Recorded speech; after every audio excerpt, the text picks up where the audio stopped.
12 ya, kita akan diskusi ya terkait dengan tema judulnya, implikasi kebijakan penilaian ekonomi sumber daya alam dalam pembangunan yang berkelanjutan, ya. Jadi bukan metode ataupun teknik valuasinya ya, tetapi secara basis kebijakan. Jadi learning outcome kita ya setidaknya nanti kita mampu memahami implikasi kebijakan penilaian ekonomi sumber daya alam di dalam pembangunan yang berkelanjutan, ya. Jadi mendapat wawasan yang lebih lagi.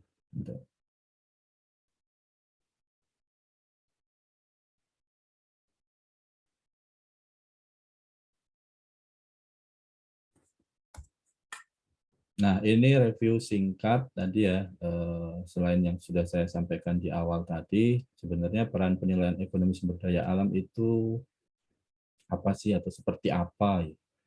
Jadi, valuasi ekonomi sumber daya alam ini merupakan metode untuk menilai barang dan jasa yang dihasilkan oleh suatu sumber daya alam. Jadi, basisnya barang dan jasa ya. Nah, ini mungkin yang membedakan fokus valuasi di kita di Kementerian Keuangan. Nanti kalau kita lihat coba contoh di neraca sumber daya alam gitu ya. Nanti coba kita lihat sekilas ya apa sih isi dari neraca sumber daya alam nanti. Memang lebih saat ini ya lebih ke dalam valuasi barangnya atau asetnya, gitu ya. Jadi kalau eh, apa namanya kalau di Kementerian Keuangan ya, tetapi kalau kita bicara dalam konteks keilmuan tadi pada umumnya, valuasi sumber daya alam itu ya bukan hanya barang, tetapi jasa juga, jasa ekosistem yang dihasilkan oleh alam tentunya. Kita merujuk ke konsep total economic value kan, memang dari total economic value terlihat kan sebenarnya apa sih yang diberikan oleh alam sebagai basis valuasi kita, sebagai basis tagging nilai kita ke sumber daya alam. Nah, memang terlihat bahwa eh,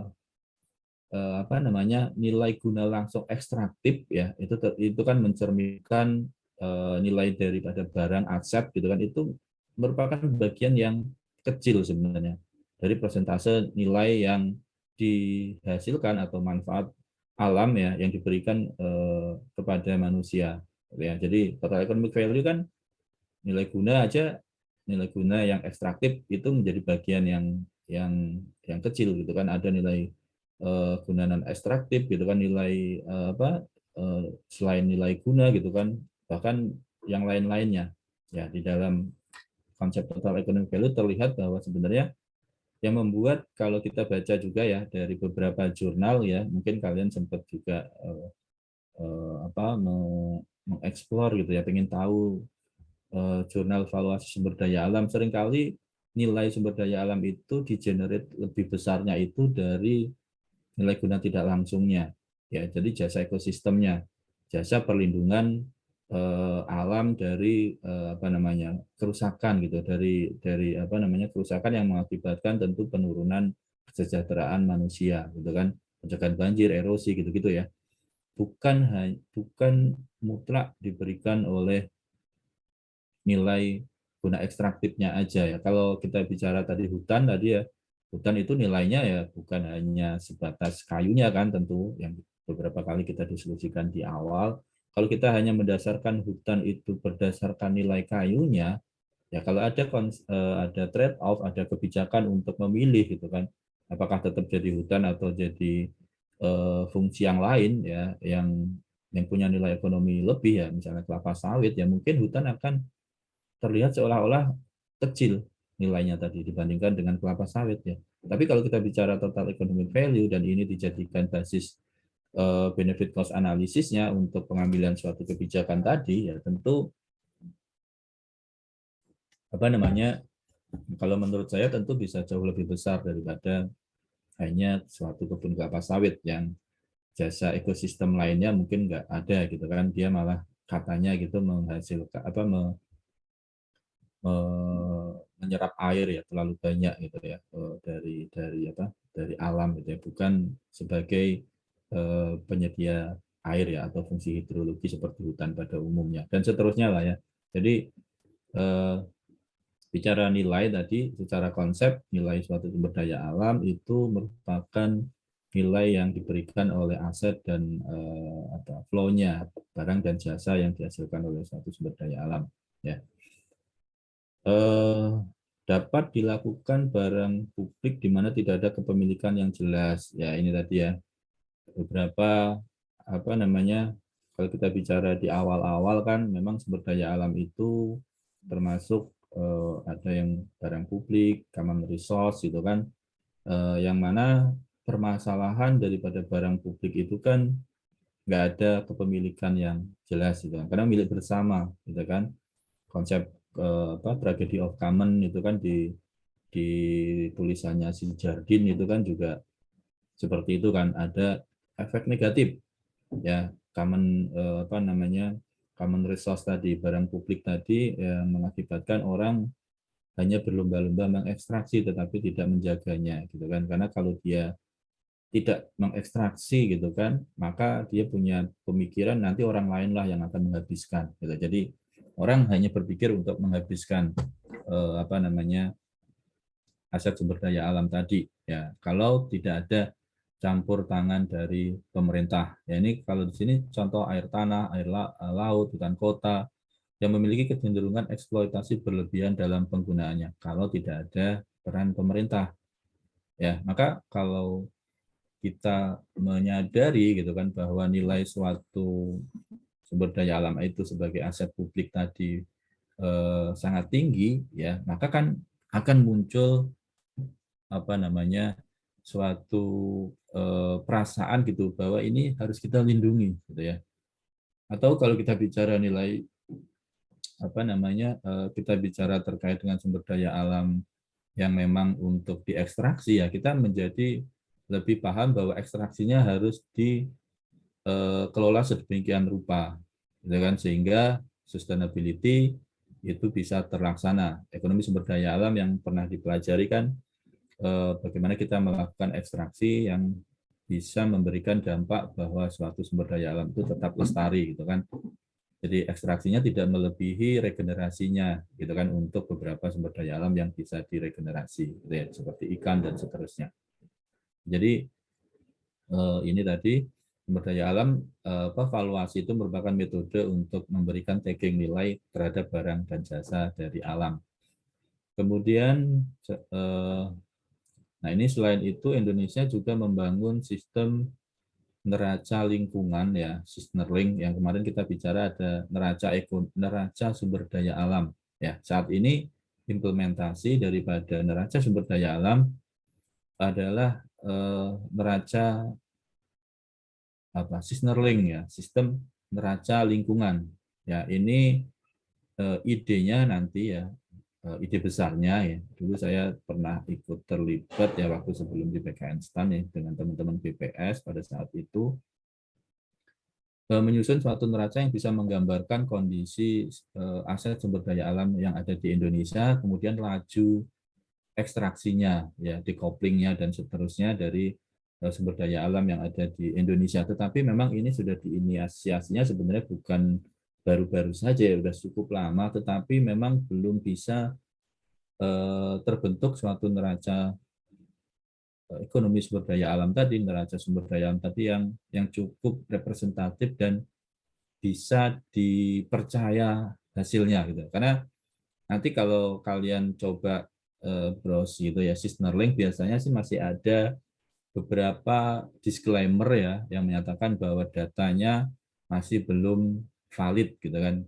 Nah ini kenapa kok ada beberapa, maksudnya belum valid itu belum fix ya, bukan nggak valid ya, tapi belum fix karena seringkali itu aliran data gitu kan. Kalau kita bicara neraca sumber daya alam itu kan ada neraca fisik dan neraca moneternya gitu ya. Jadi neraca fisik itu kan basisnya dari eh, line ministry ya, atau line ministry itu menteri sektoral lah, kementerian sektoral gitu kan yang mengelola sumber daya alam. Ada kementerian kementerian mineral gitu ya, ESDM ya, mineral dan sumber daya alam itu.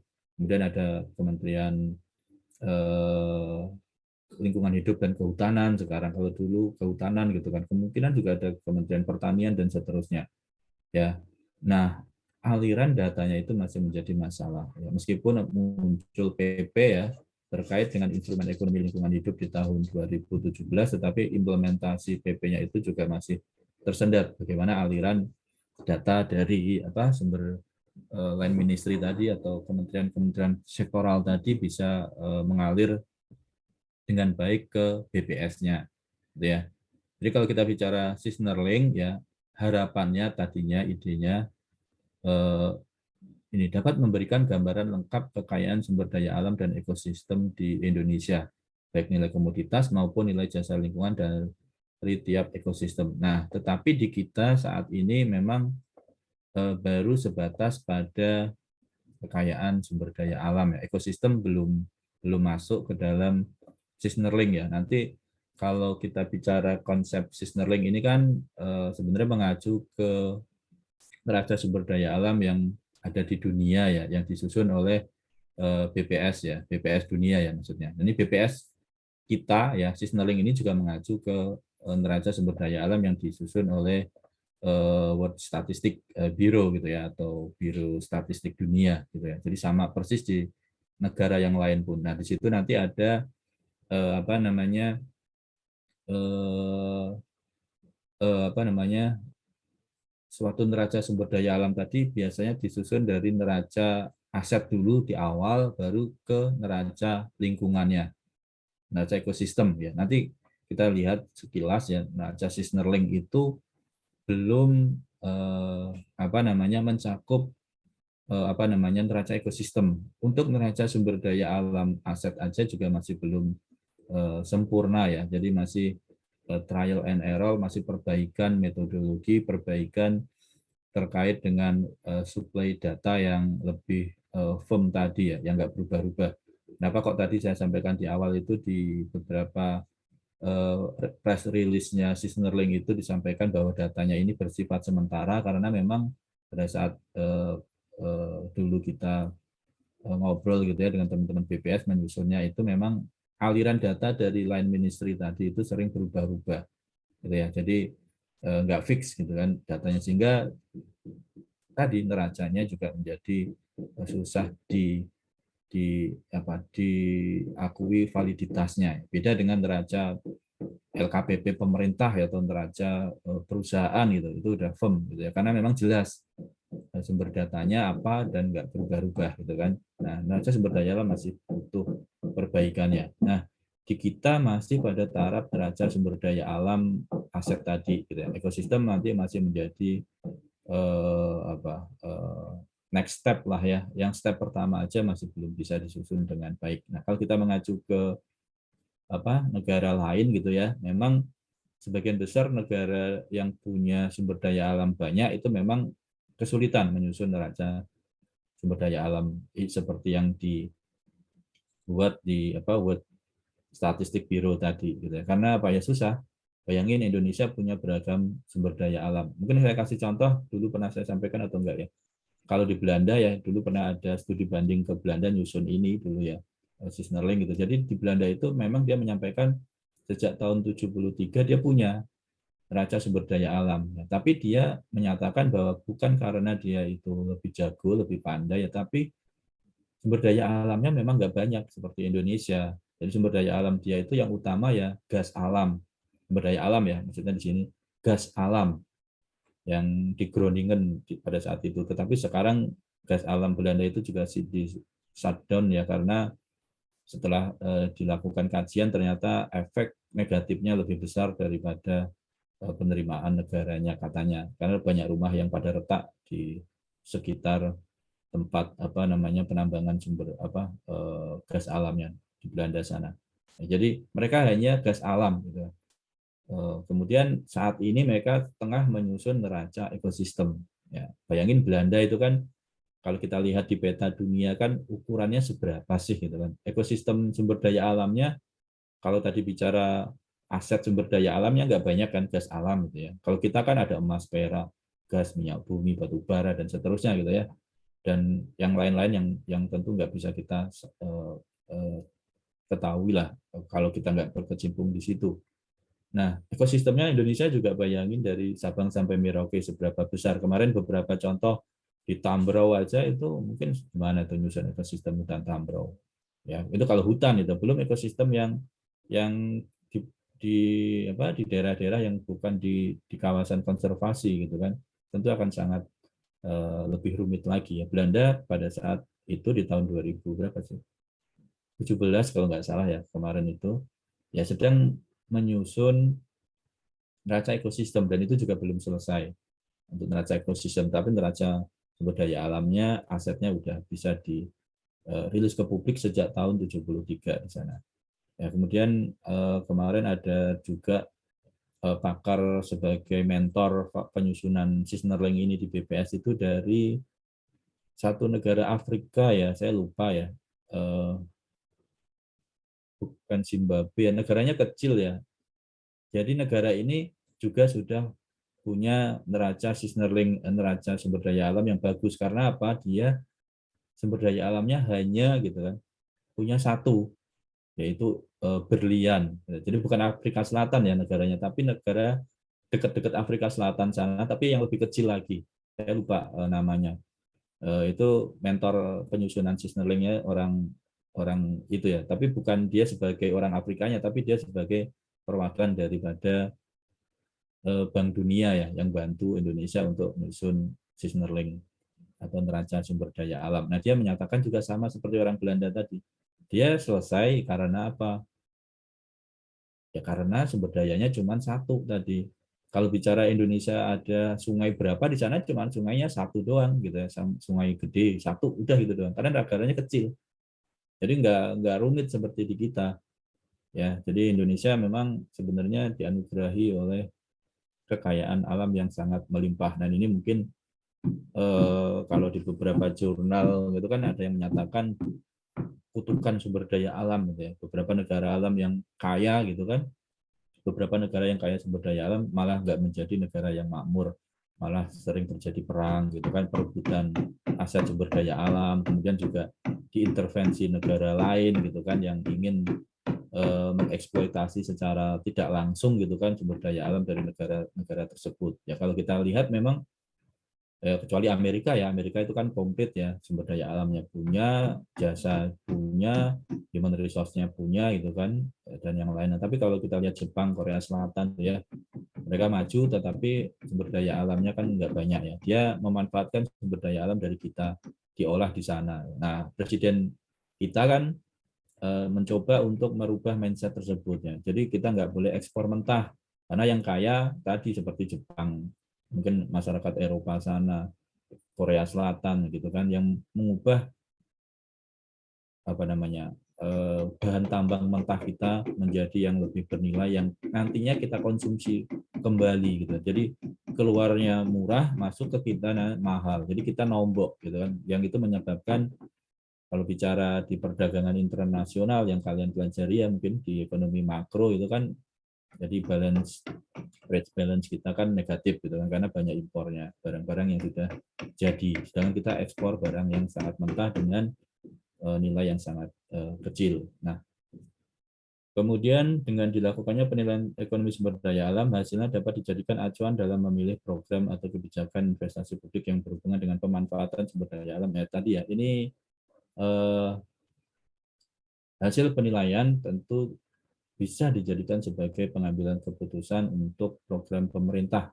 ya atau untuk investasi. Kalau kemarin kita investasi di contoh soal itu kan yang sebelumnya itu kan apakah investasi emas atau perak gitu kan itu kan juga ada valuasinya gitu kan atau mungkin eksploitasi tambang atau tetap menjadi hutan lindung. Nah, hal seperti itu kan bisa didasarkan atas hasil valuasinya. Oke. Mungkin sebelum saya lanjutkan, kita coba lihat tadi Sisnerling itu seperti apa ya.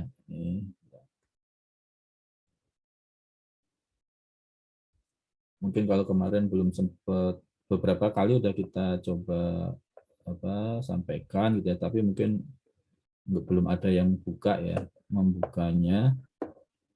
Bisa.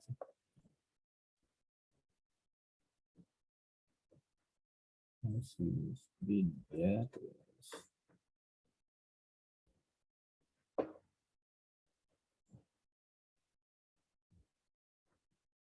Bentar.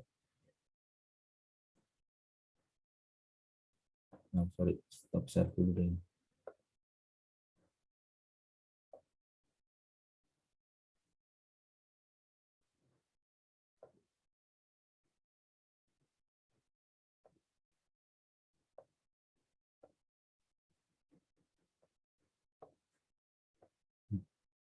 Nah, ini ya, Sisnerling itu apa namanya? Tadi neraca sumber daya alam yang dibuat atau disusun oleh BPS. Ini contoh yang rilis terbaru. Katanya ada yang lebih baru atau enggak ya? Neraca lingkungan dan ekonomi Indonesia 2014 dan 2018. Nah, isinya apa? Ini isinya ya kurang lebih. Nah, mungkin sebelum isinya ya, sebelum ke isi tadi, isi daripada Sisnering. Nah, ini adalah metode valuasinya. Ya, jadi mungkin kenapa kok metode valuasinya nggak sama Pak dengan yang kita pelajari? Karena ini lebih ke apa namanya asetnya tadi, belum ke jasa ekosistemnya. Jadi Sisnerling masih lebih fokus ke neraca yang lebih sempit sebenarnya, neraca asetnya dulu. Nah, evaluasinya mirip kalau kita belajar di penilaian properti ini, formula penghitungannya kan seperti apa? Pendekatan discounted cash flow lah ya. Mirip-mirip seperti itu ya, present value daripada proyeksi kalau di pendapatan kan proyeksi pendapatan daripada propertinya. Ini kan apa namanya proyeksi daripada future value daripada suatu sumber daya alam. Jadi setelah dikurangi tentunya dengan ekstraksinya dan seterusnya. Ya. Nah, tadi kan ada statement bahwa hasil valuasi itu bisa dijadikan sebagai dasar pengambilan keputusan ya. Yang mungkin kalau awal-awal kita sampaikan pengambilan keputusannya ya benefit cost analysis gitu ya untuk trade off gitu kan tetap dipertahankan atau diganti dengan yang lainnya. Nah, ada satu konsep nih ya, mungkin udah pernah kalian pelajari ya di ekonomi sumber daya alam ya terkait dengan konsep unit rents. Ya. Nah ini kalau kita memang nanti sudah firm ya punya neraca yang validitasnya tadi baik gitu, yang diakui gitu kan. Nah ini bisa menjadi satu instrumen untuk mengukur apakah penerimaan negara dari sektor sumber daya alam itu sudah memadai atau belum. Ya, jadi tinggal membandingkan dengan unit rent-nya atau resource rent-nya nanti secara keseluruhan. Jadi apa yang diperoleh negara tadi ya, pendapatannya dari seluruh sektor ya, PNBP-nya ataupun pajak-pajaknya gitu kan, ataupun yang lainnya nanti setelah diakumulasi, ditotal, dikumpulkan, sebanding nggak dengan unit trend-nya. Ya, kalau konsep unit trend ini kan kalau tidak salah ya di ekonomi sumber daya alam itu menyatakan bahwa unit trend ini kan hak dari pemilik sumber daya ya. Nanti tolong dikoreksi kalau saya salah karena saya nggak ngajar ya. Tapi saya pernah baca itu materinya unit rent itu kan apa namanya hak daripada pemilik sumber daya. Nah, berarti ini adalah hak dari pemerintah. Berarti kan ini unit rent itu diperoleh ya kalau nggak salah itu dari ya tadi pendapatan dikurangi dengan biayanya. Biayanya itu termasuk hak swasta sebagai apa sebagai suatu institusi yang melakukan ekstraksinya. Keuntungan wajar daripada pengusaha sudah dimasukkan ke dalam biaya sehingga pendapatan dari apa namanya pendapatan atau nilai lah tadi nantinya kan nilai dari suatu sumber daya dikurangi dengan biaya-biaya tadi, nah itu adalah sisanya adalah hak pemerintah gitu kan. Maka kalau unit rentnya misalnya 1 juta gitu kan, ternyata penerimaan negara hanya 900.000 atau 500.000, nah yang 500.000 itu berarti dinikmati oleh swasta terlalu besar ya. Konsepnya seperti itu. Nah ini sebagai tolak ukur meskipun nggak mutlak ya, tetapi itu sebagai indikator bahwa Ini kekecilan negara, berarti kalau negara kekecilan selaku pemilik sumber daya, ya maka siapa yang menikmati tadi kekayaan tadi, menikmati keuntungan dari eksploitasi tadi sumber daya alam? Ya pengusaha, berarti kan orang pemegang tambangnya gitu kan, pemegang iupnya gitu dan seterusnya lah. Mereka yang me, apa, menikmati keuntungan terbesarnya, bukan negara. Ya, maka orang-orang yang kaya akan menjadi kaya dan masyarakat pada umumnya ya biasa-biasa aja. Ya, karena seperti itu. Nah, ini diterapkan di Belanda tadi ya. Jadi penerapannya adalah apa? Jadi mereka membuat salah satunya membuat suatu kebijakan ya terkait dengan pajak ataupun pungutan tadi sumber daya ya, ekspor gas tadi kan. Kalau Belanda tadi kan sumber dayanya gas ya. Jadi pada saat harga gas itu naik, nah prosentase yang disetorkan ke negara itu juga naik gitu kan. Jadi negara tetap dapat keuntungan dari kenaikan gas alam yang diekspor oleh swasta tadi di Belanda gitu ya. Jadi ya swasta dapat juga kenaikan, tetapi nggak mutlak kalau kenaikan itu yang menikmati swasta. Pemerintah dapatnya tetap gitu, enggak. Jadi pemerintah dapatnya naik juga. Nah di Indonesia nanti mungkin coba kalian teliti, saya nggak pernah meneliti, tapi sepertinya kalau terjadi kondisi seperti sekarang batu bara naik gitu kan, yang untung besar ya tadi pengusaha batu bara, bukan negara gitu. Sampai sekarang malah kemarin Bapak Presiden kan membatasi ekspor batu bara karena terlalu banyak diekspor, dia nggak mau jual ke dalam negeri, padahal dalam negerinya ada DMO kan, ada domestic market obligation-nya yang harus dijual ke dalam negeri, yang itu tujuannya untuk apa, pembangkit listrik ya, sehingga ada potensi shutdown berapa kilowatt gitu kan kemarin. Kemudian Bapak Presiden menyampaikan stop dulu ekspor batu bara karena tadi memang nggak ada basis kebijakan kita ya, mungkin nggak terlalu pas tadi, sehingga kalau harga batu bara sekarang naik banget gitu kan, orang berlomba-lomba menjual ke luar negeri ya, karena apa ya, mumpung aja, mumpung karena aturannya nggak ada yang membatasi tadi, atau share pemerintahnya nggak dinaikkan tadi kalau harga batu bara tinggi ya, sehingga orang berlomba-lomba tadi kan. Swasta itu kan secara ekonomi ya, ilmu ekonomi kan pasti mencari keuntungan sebesar-besarnya ya, mumpung mahal ya keruk terus sampai habis gitu kan, dijual nanti tahun depan mungkin harganya bisa anjlok lagi, karena batu bara itu kan harganya sering fluktuatif gitu kan, tinggi banget dan kadang turun drastis gitu. Nah, kalau tanpa ada aturan basis valuasinya, ini akan menjadi apa namanya ya, misalokasi tadi, seperti kita yang ada indikasi kekurangan gas, apa namanya, kekurangan listrik akibat pasokan batu bara yang lebih banyak dijual ke luar negeri gitu kan. Yang kemarin Erick Thohir itu juga kan mecat direktur PLN ya, direktur apa namanya, direktur energinya kan, karena dia nggak bisa memaintain tadi kebutuhan energi yang ada di Indonesia mungkin. Kemudian Presiden juga melarang ekspor batu bara karena ya tadi berlomba-lomba pengusaha batu bara menjual ke luar negeri. Nah ini contoh teknik valuasinya ya. Jadi tadi saya sampaikan, mungkin di DJKN nanti mirip ini juga, gitu. Di pajak penilaian sumber daya alam di P5L itu kan sebenarnya sumber daya alam juga kan, juga mirip dengan pendekatan pendapatan sebenarnya. Nah, ini sudah dimodifikasi tadi ya.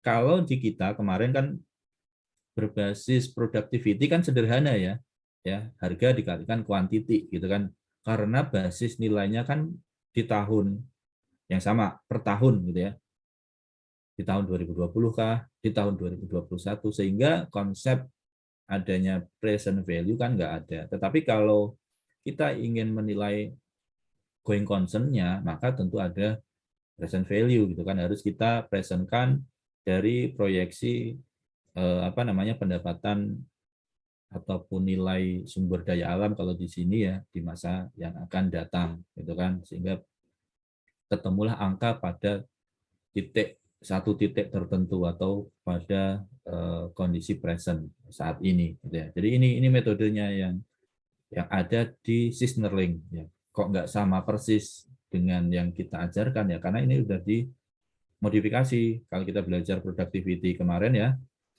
real market price itu ya, itu kan basisnya nilai 1 tahun. Kalau ini kan nilai bukan 1 tahun, tetapi sampai dengan going concern dia. Atau sampai dengan, kalau batu bara itu kan nggak mungkin going concern karena ada cadangan gitu ya. Yang sampai dengan dia habis cadangannya, umur produksinya berapa. Seperti pendekatan pendapatan yang kita pelajari di penilaian properti. Nah ini adalah Sisnerling nih yang pernah saya download dulu ya. Tapi tahunnya lebih awal ya, 2015, 2011 sampai dengan 2015. Kayaknya kalian bisa cek download di BPS bisa. Ini dulu partnernya ini Bu Ejih ini. Nah ini isinya ya biar kita tahu tadi. Nanti kalian tolong dibaca apa sih SIE gitu ya. Sistem Economic Environmental Account kalau nggak salah ya singkatannya. Apa sih ini? Kemudian bagaimana kebijakan penilaiannya? Nanti kalian bisa baca seperti apa. Ya, ini tolong dibaca ya. Nanti kalau nggak dibaca mungkin akan menyesal. Ininya dari mana, download aja tadi dari BPS ya. Ini nggak terlalu beda jauh untuk awalannya ini. Yang beda biasanya datanya aja. Datanya karena kan sudah bergerak dari ini 2015 ke 2018 tadi di apa endingnya, dasar pemikiran dan seterusnya. Nah, tadi akunnya apa aja gitu ya. Nah, akunnya adalah ini tadi contohnya lahan ya. Jadi cakupan lahan pertanian kita ada berapa, lahan hutan berapa gitu kan, perkotaan berapa gitu. Dan seterusnya lah ya. Apa namanya terkait dengan neraca lahan. Kemudian hubungan neraca sumber daya lahan dengan Sustainable Development Goal. Nah, kalau kemarin ada apa materi terkait dengan SDGs gitu ya. Ya ini hubungannya apa sih sebenarnya? Kalau ini versi BPS gitu ya. Kemudian tadi neraca lahan, neraca sumber daya kayu. Nah, jadi hutan saat ini di Sisnerling bukan divaluasi sesuai dengan teori yang pernah kita pelajari gitu kan. Jadi dalam konteks total economic value belum. Ya karena ini kan neraca aset baru ya tadi saya sampaikan. Sisnerling kedepannya memang neraca aset dan ekosistem. Ya, tapi saat ini kalau tidak salah sih masih lebih ke neraca aset. Ya kan neraca aset sumber daya kayu. Jadi hanya kayunya. Kondisi hutan Indonesia, sumber datanya dari mana gitu kan. Neracanya neraca fisik kayu. Jadi beda kan. Kalau kita bicara hutan, nilai hutan tadi kan sebenarnya di-generate dari nilai guna tidak langsung yang mungkin yang besar. Jasa perlindungannya bagi wealth-nya kita, bagi apa well-being kita gitu yang besar dibanding dengan hanya ekstraksinya. Nah, tapi saat ini di Sisnerling baru ada step awal ya untuk menyusun neraca kayunya saja. Ya, hutan neraca akunnya sumber daya kayu. Jadi bukan hutannya tapi hanya kayunya saja. Ya, metodenya kayak tadi ya, pakai valuasinya pakai present value tadi. Ya, ini tadi neraca fisik, ini dari line ministry-nya, berarti kan dari KLHK gitu kan, berapa sih apa jumlah kayu yang ada di hutan di Indonesia gitu kan. Ya, kayu jati ini kalau tidak salah juga baru sebatas kayu jati ya, yang artinya hutan yang ada pengelolanya ya. Kayu jati itu kan dikelola oleh perhutani gitu ya. Jadi belum benar-benar hutan seperti tadi hutan Tambro gitu atau hutan yang ada di Kalimantan keseluruhan itu belum. Yang baru aset kayu yang ada dikelola di hutan-hutan produksi karena memang neraca ini tuh konsepnya adalah yang bisa diekstraksi saja. Jadi kalau hutan Tambro itu kan kayunya sebenarnya hutan lindung itu kan kayunya kan bukan kayu ekstraksi ya, atau kayu itu kan tetap berdiri di hutannya tadi ya untuk fungsi jasa ekosistemnya. Tapi kalau yang ada di Sisnerling baru kayu yang nantinya bisa diekstraksi, bisa ditebang lah untuk diperjualbelikan. Maka di sini nanti sebagian besar adalah neraca kayu di hutan jati gitu misalnya kalau di Jawa gitu ya. Kemudian neraca sumber daya mineral dan energi akunnya.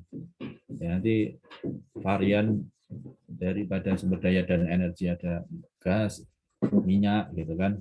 kemudian emas perak dan seterusnya. Ya. Nah itu tadi baru akun yang ada di signaling tadi baru akun asetnya saja.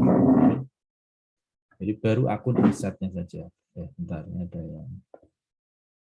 Ya, silahkan yang ke kamar mandi.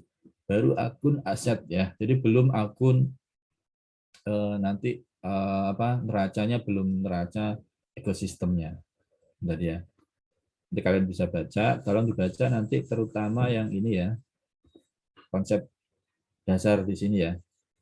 Apa sih neraca signaling tadi ya? SCA ini kan di luar negeri namanya CA ini ya. System of Environmental apa gitu ya singkatannya. Jadi itu signaling kalau di kita namanya. Oke, bab 1 ini yang penting nanti tolong dibaca. Kemudian ini tadi biar gambaran singkat aja ya. Nah ini tabel-tabelnya nanti. Ini tadi nilai aset, bentar. Ada neraca fisik, neraca moneter ya.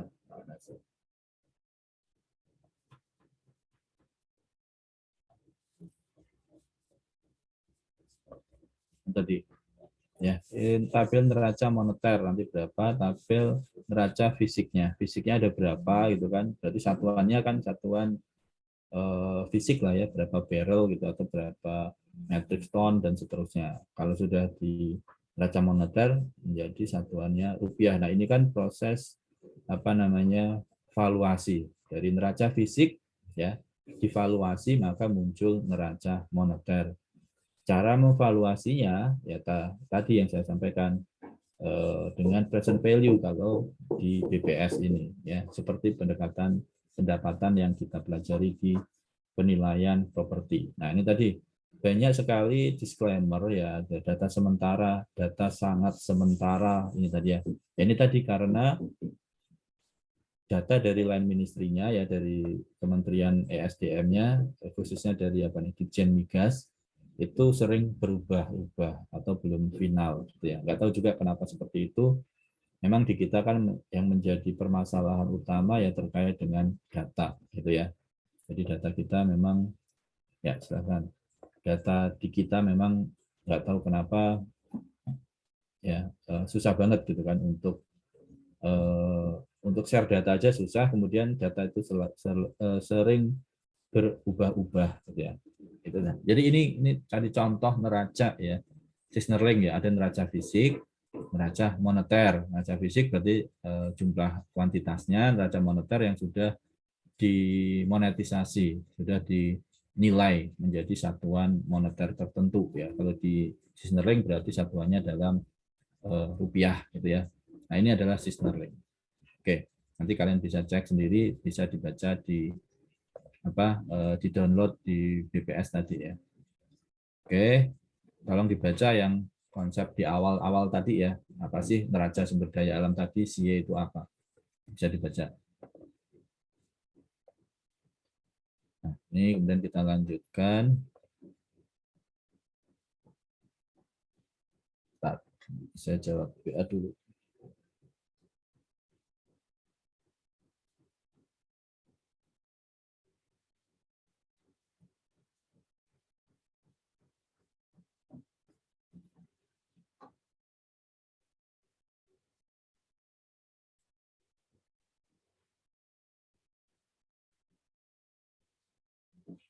Oke.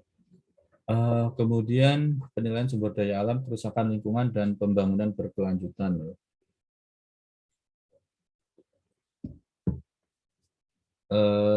Di satu sisi sumber daya alam memiliki peran yang sangat penting di dalam pembangunan ekonomi. Jadi di sini kelihatan kan peran kontribusi tadi ya, kontribusi penerimaan negara ya. Kalau kita bicara pembangunan ekonomi kan tentu ada cost-nya, ada biayanya gitu kan, ada biaya untuk pembangunan. Nah, itu kan yang utama memang diperoleh dari pendapatan dari perpajakan gitu ya, dari pajak yang dibayarkan oleh masyarakat ke negara. Kemudian di sisi lain juga ada penerimaan negara yang berasal dari non pajak atau PNBP ya, penerimaan negara bukan pajak, salah satunya ya komponennya adalah dari sektor sektor sumber daya alam juga gitu ya. Meskipun pajak tadi juga ada sumbangan dari sektor sumber daya alam ya, tapi kalau PNBP itu biasanya berupa iuran hasil hutan gitu, kalau untuk sektor kehutanan, dana reboisasi dan seterusnya dan yang lain-lain gitu ya. Nah, kelihatan di sini bahwa kontribusi daripada sumber daya alam ini memang cukup besar gitu ya. Kalau kita melihat dari struktur PDB ini ya, lebih dari 20% PDB Indonesia merupakan kontribusi dari sumber daya alam, baik yang terbarukan maupun tidak terbarukan. Nah, sektor pertanian baru di bawahnya 13% dan sektor pertambangan menyusul ya. Jadi cukup besar kontribusi daripada sumber daya alam bagi sumber pembiayaan pembangunan tadi ya. Kemudian penerimaan negara juga penerimaan negara bersumber dari pajak dan bukan pajak ya, dari sektor sumber daya alam ini juga sangat besar. Sumber daya alam menjadi sumber utama penerimaan bukan pajak. Nah, dalam sektor PNBP ini menjadi kontribusi terbesarnya ya, PNBP-nya ya, dari sektor sumber daya alam. Kalau kemarin saya belum capture ya, jadi kalau kemarin press release terkait dengan realisasi penerimaan negara gitu ya, dari Bu Menteri Keuangan ya, sektor pajak kan 117% kalau nggak salah, yang mana ini menjadi prestasi tersendiri gitu kan. Sebelum-sebelumnya kan biasanya sekitar 95 ke atas ya, nggak sampai 100%. Nah, tahun ini kita penerimaan negara pajak juga cukup baik. Kemudian dari sektor PNBP itu juga meningkatnya cukup besar ya. Dan ini memang kenapa kok penerimaan negara dari PNBP khususnya sektor pertambangan tadi ya, sektor sumber daya alam itu besar, karena memang harga daripada komoditas sumber daya alam kita memang lagi tinggi ya, kayak tadi minyak juga tinggi ya, meskipun kita net importer tapi kan kita juga ekspor minyak kan, karena terkait dengan kontrak karya atau kontrak sekarang terkait dengan minyak tadi yang jatahnya perusahaan-perusahaan asing tadi kan dibawa ke luar negeri kan, itu kan seperti diekspor. Kemudian batu bara terutama itu kan juga sangat besar gitu kan, kontribusinya karena harganya sangat tinggi. Yang tadi saya ceritakan, karena terlalu asik ekspor, dalam negerinya dilupakan tadi. Ya, artinya apa? Memang kontribusi sumber daya alam ini sangat besar, tetapi di sisi lain, nah kalau kita bicara tadi ada batu bara gitu ya, ada trade off kan, berarti kan batu bara itu di mana letaknya gitu kan, ya di alam, di hutan gitu ya misalnya. Maka kalau kita mau mengekstraksi batu bara karena harganya ini lagi tinggi-tingginya, berarti apa yang dikorbankan? Berarti yang dikorbankan ya alam tadi, hutannya. Muncul kerusakan lingkungan tadi ya, kerusakan lingkungan, mau nggak mau ada trade off ya. Kalau sebelum-sebelumnya kita bicara hutan jadi kelapa sawit, berarti muncul kelapa sawit berarti hutannya hilang, lingkungan menjadi terdegradasi, rusak gitu kan, kerusakan lingkungan. Ini pun seperti itu. Jadi memang ini menjadi dilema ya nanti bagi pemerintah ya, di sini tadi menjadi dilema bagi pemerintah. Di satu sisi kita butuh penerimaan yang besar untuk meningkatkan laju pertumbuhan ekonomi, laju PDB kita ya. Nah, salah satunya kontribusi dari sumber daya alam tadi, baik sektor pajak maupun PNBP-nya, non pajaknya. Nah, tapi di sisi lain dengan kita membuka keran eksploitasi sumber daya alam, memang naik nanti pendapatan. Tapi di sisi lain tadi kan muncul kerusakan lingkungan, dan ini nggak pernah dibandingkan efek negatif daripada pembukaan atau eksploitasi sumber daya alam yang berlebihan. Kerusakan lingkungannya sejauh apa sih? Apakah lebih besar pendapatan kita dari sumber daya alam ya, atau jangan-jangan malah lebih rendah gitu kan secara agregatnya nantinya. Karena dengan dibukanya hutan tadi ya, mungkin teman-teman yang Kalimantan dulu sempat rame banjir gitu ya. banjir bandang gitu ya di mana daerah Banjarmasin dan sekitarnya gitu kalau nggak salah ya. Itu kan mungkin juga bisa juga akibat dari rusaknya alam gitu kan. Daya dukung lingkungannya turun, degradasi lingkungan tadi kan. Ya, tadi fungsi pencegah banjir hutannya hilang karena hutannya udah nggak ada jadi tambang batu bara gitu kan sehingga ya tadi jadinya banjir rusak. Nah, kalau kita hitung kerusakan dengan metode kemarin ya damage cost avoided gitu misalnya ya dari properti yang dilindungi gitu kan. Satu provinsi misalnya atau satu kota Banjarmasin yang terendam itu berapa biaya pemulihannya?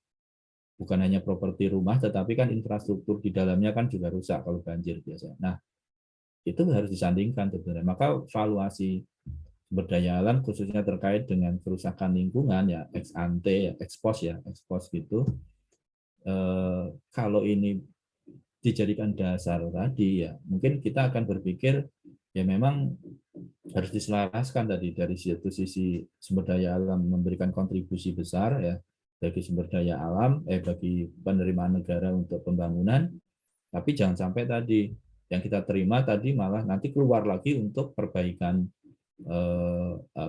perbaikan lingkungannya ya ya kalaupun pemerintah nggak mengeluarkan misalnya tutup mata ya nanti yang menjadi pihak yang dirugikan kan masyarakat gitu ya masyarakat terdampak dia nggak memperoleh manfaat daripada pertambangan ya tapi dia menerima eksternalitasnya saja gitu kan jadi kalau eksternalitas kan dia nggak menerima eh, apa bu, apa manisnya dia hanya dapat getahnya aja gitu kan seperti itu. Nah, jadi ini apa namanya satu kondisi gitu kan sebenarnya ada dua pilihan tadi opsi mau genjot terus penerimaan negara dari sektor sumber daya alam atau perlu kita selaraskan dengan efek negatifnya eksternalitasnya kerusakan lingkungannya yang mungkin nanti ditimbulkan akibat dari eksploitasi yang berlebihan tadi ya. Nah, ini tadi terlihat nih kalau tadi bicara Kalimantan ya, keberhasilan pembangunan ekonomi berdampak pada kerugian lingkungan yang tinggi. Ya tadi ekspor kita melejit tadi PNBP kita besar di tahun 2021, kontribusinya misalnya dari batu bara gitu ya. Tapi di sisi lain tadi kerusakan lingkungan, tingginya laju perubahan guna lahan, ketergantungan energi fosil sebagai penghasil apa namanya GRK-nya apa ya lupa saya terbesar di dunia gitu ya nanti bisa cek di sini sih saya lupa istilahnya apa kemarin. Nah terlihat nih ya tahun 50 Kalimantan sisi Indonesia kan mungkin di sini ya seginilah ya masih apa namanya masih hijau banget lah ya ada fungsi lahan mungkin belum terlalu signifikan 85 sudah mulai bergeser, sudah mulai berubah. Tahun 2000 semakin berubah. 2005 hingga 2020 terlihat begitu masif alih fungsi lahan ya. Mungkin kalau kita rasakan ya memang dulu waktu kalau mungkin bagi teman-teman yang rumahnya di daerah Kalimantan misalnya ya. Dulu waktu kecil gitu kan di tahun tapi kalian kecil udah tahunnya ini ya 2000-an ya. Jadi kalau orang tua kita cerita gitu ya tahun 85 gitu enak nggak ada banjir nggak ada apa-apa sekarang yang kita alami apa mungkin banjir itu pasti setiap tahun gitu ya ya karena tadi kondisinya udah berubah ini tadi ya karena apa basis mungkin ini ya basis pengambilan kebijakan tadi kita mengejar penerimaan tetapi tidak memperhatikan eksternalitas tadi sehingga mengejar penerimaan ya ini kontribusinya kan besar tadi kan sumber daya alam misalnya batu bara ataupun kayu jadi kelapa sawit gitu ya hutannya ya jadinya seperti ini hilang ya dukung lingkungannya hilang ya jadi banjir dan seterusnya kerusakan lingkungan tadi muncul gitu ya. Nah konsep valuasi sumber daya alam harusnya tadi kan meminimalisir nanti adanya dampak kerusakan lingkungan karena pada saat pengambilan kebijakan kita paham ya value-nya itu seberapa besar gitu kan yang kita korbankan kalau kita ganti dari sini menjadi ini kan yang kita korbankan kan hijaunya menjadi putihnya ini berapa sih pengorbanannya tadi apakah pengorbanannya tadi sebanding dengan penerimaannya itu yang harus diperhatikan dan kemungkinan nggak bisa seperti itu karena apa namanya ya, penerimaan negara tadi ya kan lebih condong ke nilai guna langsung ekstraktif ya. Kalau itu hilang ya nilainya hanya sebatas nilai guna ekstraktifnya saja. Tapi kalau hutannya itu kan sebenarnya nilai total economic value lainnya, itu kan nilai guna tidak langsungnya dan yang lain-lain itu mungkin jauh lebih besar dan itu nggak bisa digantikan dengan hanya ada penerimaan negara tadi. Ya ini menjadi dilema lah bagi pemerintah ya. Oleh karena itu penting untuk melaksanakan konsep pembangunan ekonomi yang lebih hijau sejalan dengan pembangunan yang berkelanjutan atau sustainable development. Jadi harus dipikirkan bagaimana sih ekstraksi sumber daya alam tadi tidak membuat laju kerusakan lingkungan menjadi lebih besar.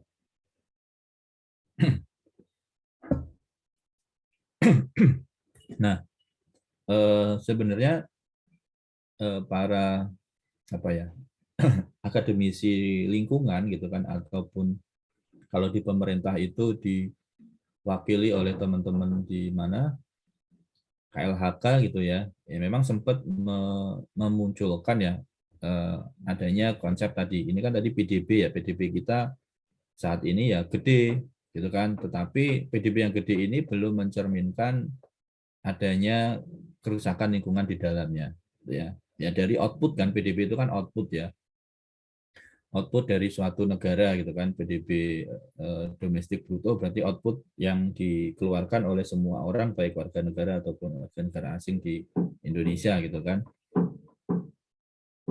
Dengan kita jual kayu sebanyak-banyaknya ya pasti PDB-nya akan naik ya. Tapi imbasnya ini nggak tercapture di PDB tadi. PDB kita besar iya, tapi di sisi lain kerusakan lingkungan besar itu nggak tercapture tadi di dalam PDB konvensional namanya ya. Maka diperkenalkan sebenarnya nanti ada namanya PDB Green atau Green GDP. Ya kalian bisa baca Green GDP. Dia memasukkan variabel tadi decoupling atau degradasi lingkungan tadi dalam PDB-nya. Ya sehingga kalau kita dapatkan PDB kita sangat besar, tetapi laju kerusakan lingkungannya besar, gitu ya mungkin kenaikan PDB-nya nggak akan sebesar itu. Hanya dikurangi dengan decouplingnya atau dikurangi dengan dampak kerugian daripada lingkungan yang rusak tadi. Ya, Green GDP sudah diperkenalkan, cuma memang tidak menjadi isu yang menarik ya karena ini bukan jualan yang seksi gitu ya mungkin bagi popularitas gitu ya karena kalau memasukkan GDP ini ya Indonesia mungkin nggak akan sebesar sekarang gitu kan nilai GDP-nya. Kalau sekarang kan GDP kita masuk ke dalam 20 besar di dunia gitu ya. Mungkin kalau green GDP nggak tahu juga apakah tetap besar atau mungkin sebaliknya karena decouplingnya tadi cukup besar gitu ya misalnya. Nah, maka itu bukan sesuatu yang menarik dan bukan hanya di kita ya sepertinya memang konsep green GDP digaungkan di negara di dunia juga belum menjadi satu tolak ukur utama ya. Sekarang kalau bicara kemakmuran negara kan GDP gitu kan, ya GDP-nya berapa gitu kan. Atau kalau ke masyarakatnya ya GDP per kapitanya gitu kan. Ya, jadi baru diukur dari secara konvensional tadi. Jumlah output yang dihasilkan output tadi bisa barang dan jasa ya yang dihasilkan oleh suatu negara. Jadi belum memperhitungkan aspek lingkungan tadi yang sebenarnya ini punya keterkaitan kan terutama untuk negara-negara yang tadi punya ketergantungan dari ekstraksi sumber daya alam ya Indonesia kan tetap masih punya ketergantungan yang besar tadi kan 20% PDB Indonesia merupakan kontribusi daripada sumber daya alam ya sehingga mau nggak mau kalau green GDP ya mungkin akan sangat terasa dampak perubahannya ya mungkin jauh lebih kecil daripada yang saat ini kita lihat atau kita baca di media ataupun di sumber-sumber yang lain. Penilaian sumber daya alam, kerusakan lingkungan, dan pembangunan berkelanjutan ya. Tekanan sumber daya alam tadi ya. Sumber daya alam merupakan 25% dari total aset nasional. Ya. Akan tetapi sumber daya alam mengalami tekanan berat akibat pembangunan ekonomi. Ini tadi sudah sekilas kita singgung ya, ini dari bukunya Fauzi ya, Ahmad Fauzi nih, Profesor Ahmad Fauzi. Kebijakan ekonomi yang hanya memenuhi permintaan pasar akan menurunkan kualitas lingkungan hidup. Ya tadi ya, degradasi lingkungan, tadi hutan tadi kelihatan itu kan, depresi sumber daya, bencana alam, pencemaran, dan polusi udara, ya eksternalitas ya. Jadi kalau kita hanya mengejar tadi PDB besar ya, Indonesia kaya sumber daya alam, mungkin tebang semua kayunya, maka PDB kita akan melonjak drastis tinggi gitu ya. Jual semua kayu diekspor gitu misalnya, ataupun ya, dijual di dalam negeri gitu kan, ya itu akan langsung signifikan tadi naik gitu. Tapi di sisi lain ini tadi siap-siap menghadapi implikasi eksternalitas di tahun-tahun berikutnya. Ya, sekarang kita tahu meskipun katanya yaitu bukan hanya banjir, bukan hanya karena lingkungan yang rusak ya, degradasi lingkungan, tapi karena climate change dan yang lain-lain gitu kan.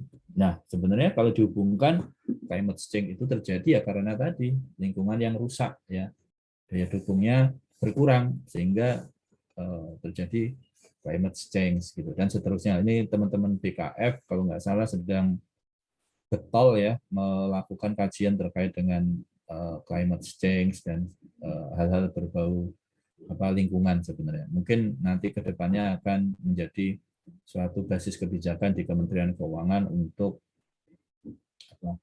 membuat suatu kebijakan terkait dengan penerimaan negara yang lebih sustainable tadi. Degradasi lingkungan hidup dapat menjadi bumerang ya bagi pertumbuhan ekonomi serta menimbulkan berbagai konflik sosial. Ya tadi seolah-olah tinggi ya PDB-nya naik, tapi terus banjir gitu kan. Ya, cost-nya juga akan menjadi besar tadi kan. Ya, cost yang terbuang yang harusnya uang kita bisa untuk hal-hal yang lebih produktif malah dipakai untuk pemulihan lagi gitu kan. Ya, misalnya jalannya rusak ya, pemerintah akhirnya perbaiki jalan lagi yang seharusnya uang tadi bisa dipakai untuk bangun jalan di tempat yang lain yang belum ada. Sekarang teralokasi ke tempat-tempat yang rusak tadi, itu kalau negara. Belum lagi masyarakat tadi yang pendapatannya tergerus, harusnya dia bisa untuk hal-hal yang produktif lainnya, ya untuk modal prestasi dia gitu atau yang lainnya gitu kan, malah dipakai untuk benerin rumahnya yang terdampak banjir gitu ya, dan seterusnya. Nah ini tadi dampak negatif dari kalau kita tidak memperhatikan aspek lingkungan ya hanya mengejar PDB semata tadi. Degradasi lingkungan hidup dapat menjadi bumerang bagi pertumbuhan ekonomi. Ya kedepannya nanti yang kalau tadi saya sampaikan kita jual semua hutan gitu kan akan boost gitu kan naik tuh pertumbuhan ekonominya kita mungkin bisa 20% yang sekarang 5% gitu misalnya. Hutan kita jual semua itu dalam 1-2 tahun. Tahun ketiga ya kita akan habis menjadi turun dan ya menjadi negara yang miskin kembali gitu karena nggak punya sumber daya karena udah habis dijual di awal. Naik tapi terus anjlok ya. Untuk pemulihannya juga keluar uang banyak nantinya ya. Ini kasus ini sebenarnya terkait dengan bagaimana pengelolaan sumber daya yang tidak terlalu baik itu terjadi di negara kalau nggak salah tuh di Palau ya. Nanti coba dicek tuh Palau atau apa ya. Jadi Palau itu adalah negara di kawasan Pasifik gitu ya. Papua Nugini ke sonoan gitu ya. Dia itu dulu tahun 50 atau tahun 80-an itu adalah negara yang PDB-nya sangat kaya. Tadi kan PDB tadi ya karena dia jualan sumber daya tadi.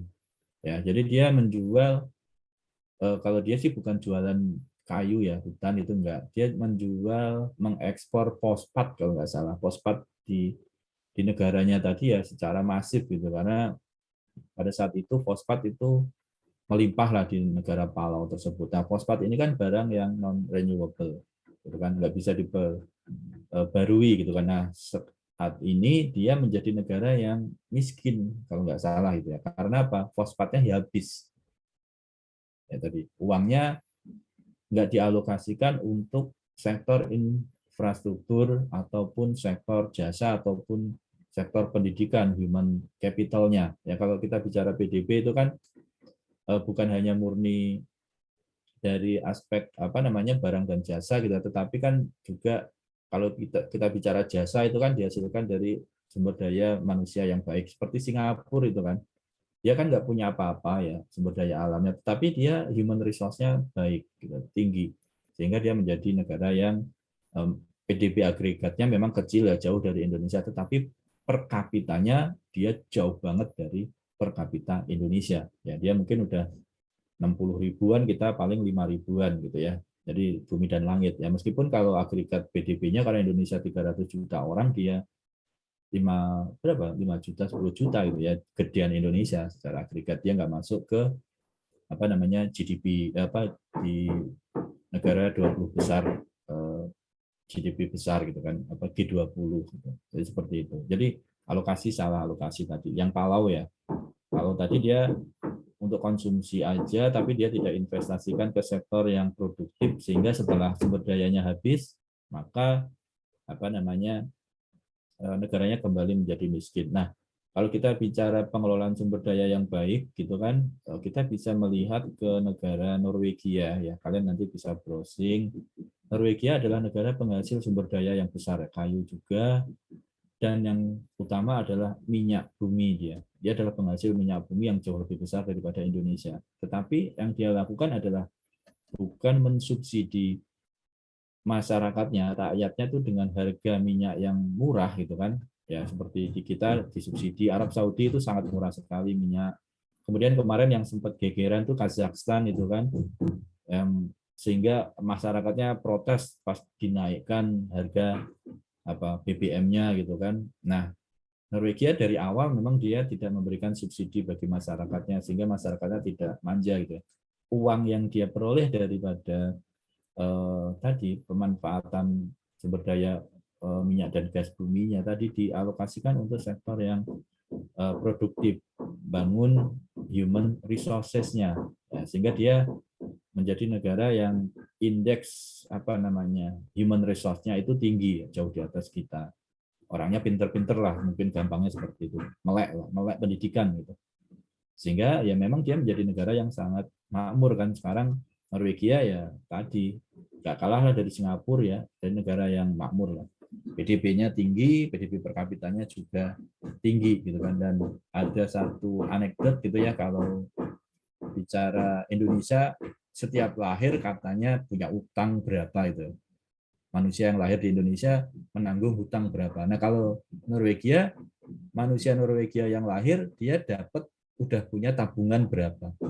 Jadi kalau dihitung investasi negara itu di apa tadi ya, sisa daripada penerimaan dari minyak dan gas bumi tadi kan diinvestasikan, selain untuk human resource kan untuk beli instrumen apa namanya investasi, beli sahamnya Apple gitu ya, beli saham-saham perusahaan-perusahaan yang bagus. Nah, anekdotnya tadi dia lahir itu udah punya sahamnya Apple gitu ya. Anekdotnya ya, kalau di kita katanya nih, tapi nggak tahu benar atau salah, kita lahir udah nanggung hutang. Ini bedanya pengelolaan sumber daya yang berbeda antara kita yang kaya sumber daya alam dengan Norwegia. Meskipun kalau di challenge Indonesia kan 300 juta, dia paling 20 juta. Ya kembali lagi, mau kita lihat sisi positif atau kita hanya defense terus gitu kan, mencari pembenaran ya bahwa kita gini karena jumlah penduduk besar.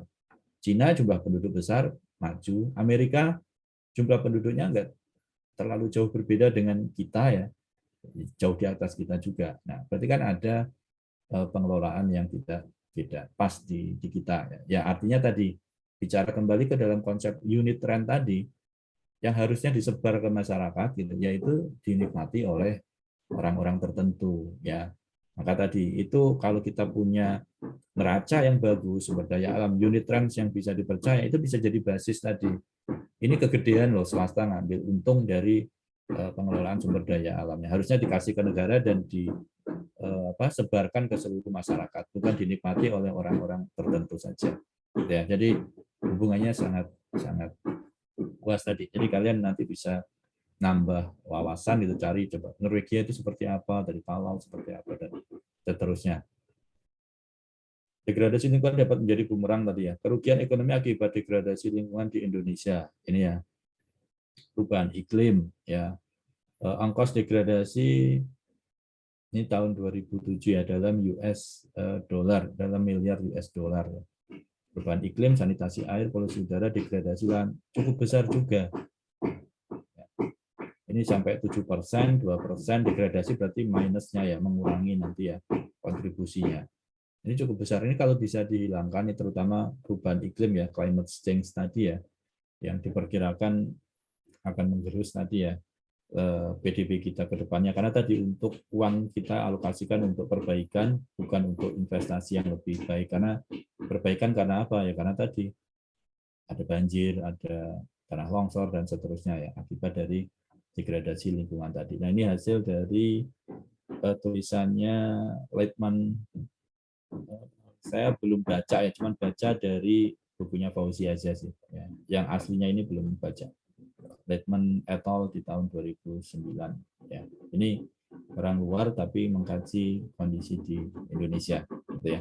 Tapi itu tadi yang perlu diperhatikan tadi yang saya ceritakan, bagaimana sih pengelolaan yang berbeda akan menghasilkan kesejahteraan yang berbeda bagi masyarakatnya tadi. Kalau seperti apa tadi Indonesia ya kalian bisa rasakan sendiri seperti apa, ataupun Norwegia sebagai benchmarking pengelolaan sumber daya yang cukup baik ya. Degradasi sumber daya alam juga akan berdampak pada kesejahteraan ya, tadi ya otomatis kan ya, kalau banjir terus orang nggak bisa kerja, dia harus bangun rumahnya lagi gitu kan, itu sederhananya aja ya. Belum aspek-aspek well-being seperti yang pernah kita diskusikan di pertemuan sebelumnya. Contoh Karhutla ya 2009 2019 mengakibatkan korban eh, apa nih 443.000 orang ya, ada yang meninggal, hilang, luka-luka dan mengungsi. Ini dari rentang waktu rentang waktu 10 tahun ya 2009 sampai 2019, menyebabkan tingginya ISPA, pneumonia, asma, iritasi mata dan iritasi kulit. Ini saya dulu pernah nggak lama sih, cukup lama ya 3 tahunan di Aceh itu ya, meskipun dampak daripada kebakaran hutan itu nggak terlalu parah ya seperti Riau ataupun di Kalimantan gitu ya, tetapi pada saat musim mungkin ada yang rumahnya Aceh ya, musim kebakaran hutan itu ya, dulu kalau pas mau pulang gitu ya, pulang ke Jakarta gitu kan, nengokin keluarga gitu, 3 minggu sekali kan harus pulang atau 2 minggu sekali pulang gitu kan. Nah seringkali pesawatnya delay karena kabut asap gitu ya, meskipun nggak parah ya seperti yang di Kalimantan ataupun di Riau gitu ya, yang mengakibatkan ISPA, pneumonia, asma dan seterusnya ya. Itu pun sudah mengganggu kan. Yang kalau kita bicara dari penerbangan ya berarti kan ada kos tambahan tuh dari maskapai gitu kan untuk spare bahan bakar itu. Kadang ada beberapa yang nggak bisa landing, harus ke Medan dulu dia pesawatnya, baru nanti balik lagi ke Banda Aceh. Gitu. Nah itu kan mengakibatkan kos tambahan. Belum lagi kalau di sini di datanya yang ada di penelitiannya di Pak Profesor Ahmad Fauzi itu sampai 400 lebih yang meninggal ya mungkin ya. Tapi saya juga ini nggak tahu pasti ya, ini hanya dikutip dari hasil kajian penelitian gitu ya. Cukup besar berarti kan kalau benar gitu kan, orang yang meninggal hilang, tapi ini bukan meninggal aja ya, ada yang meninggal hilang, luka-luka dan mengungsi, artinya yang terdampak gitu ya, terdampak langsung terkait dengan kebakaran hutan dan lahan di tahun 2009 sampai dengan 2019 ya, berdampak pada kesejahteraan tadi, orang nggak bisa bekerja, orang sakit, ataupun nanti kalaupun konteksnya banjir ya tadi harus perbaiki rumahnya, perbaiki propertinya dan seterusnya. Ya lain dari pembangunan ekonomi tadi, eksternalitas ya, muncul pencemaran tadi ya. Ini tadi hutan yang diganti oleh kelapa sawit dibakar, muncul aspek eksternalitasnya tadi. Bentar.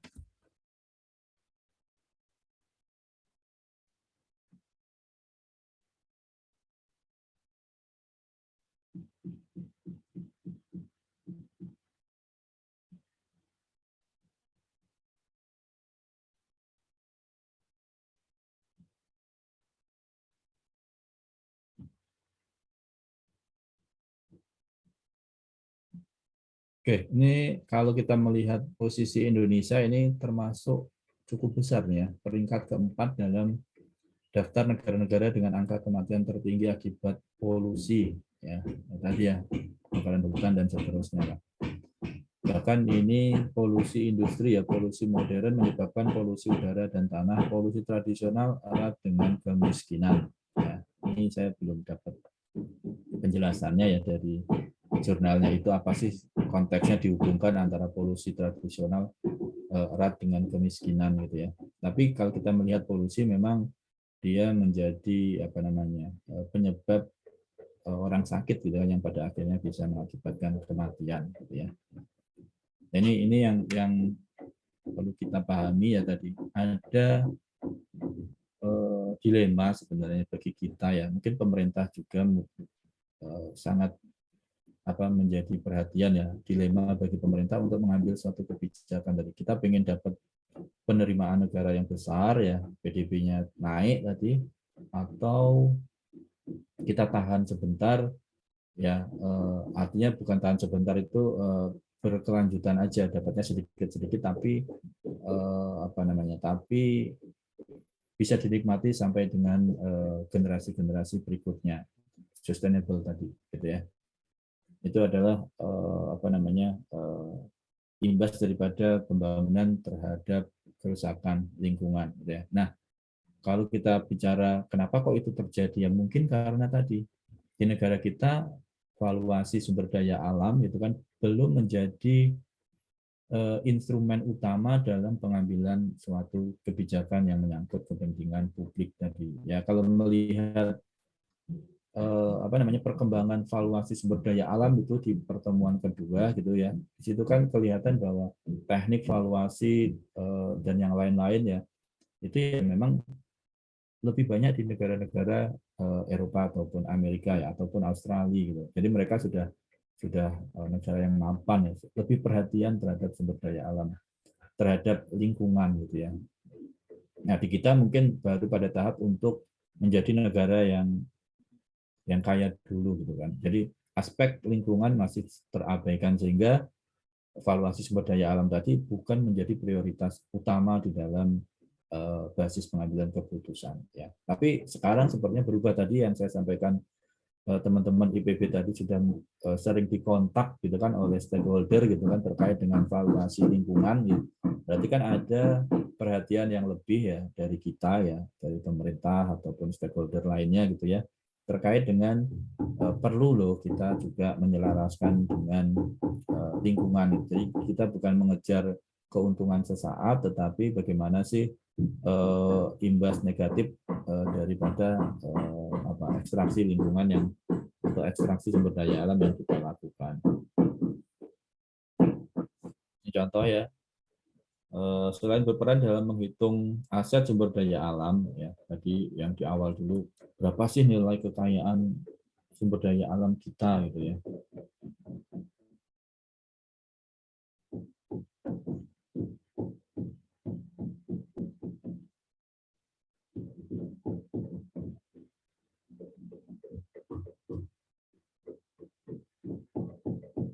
Selain berperan dalam menghitung aset sumber daya alam suatu negara, daerah atau suatu ekosistem ya, ex ante gitu kan yang masih eksis gitu ya.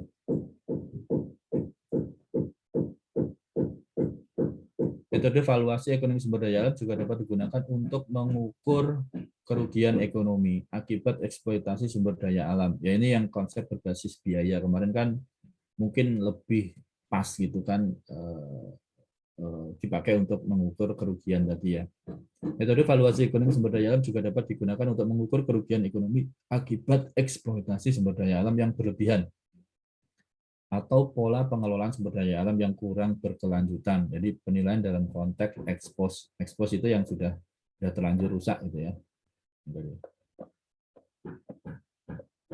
Ex ante penilaian dampak kebijakan sebelum dilaksanakan. Ya, berarti ini kemungkinan kalau kita bicara kondisi lingkungannya masih ada itu masih berdiri dengan baik atau belum dilakukan eksploitasi. Kalau expose, penilaian dampak yang ditimbulkan terhadap sumber daya alam setelah kebijakan dilakukan. Ya misalnya, wah ini kok banyak penebangan hutan, kebakaran hutan, nah, berarti itu kan penilaian kerugian, expose, gitu ya. Ini yang terjadi. Jadi penilaian sumber daya alam bukan hanya semata-mata kita tahu berapa sih jumlah sumber daya alam tadi, ya. Kayak di neraca sumber daya alamnya BPS tadi kan, ya kita tahu nih berapa sih aset fisiknya, berapa aset ekonominya atau moneternya. Nah, habis itu apa? Jangan berhenti hanya sekedar tahu. Berarti kan harus dilanjutkan dengan itu dijadikan basis tadi.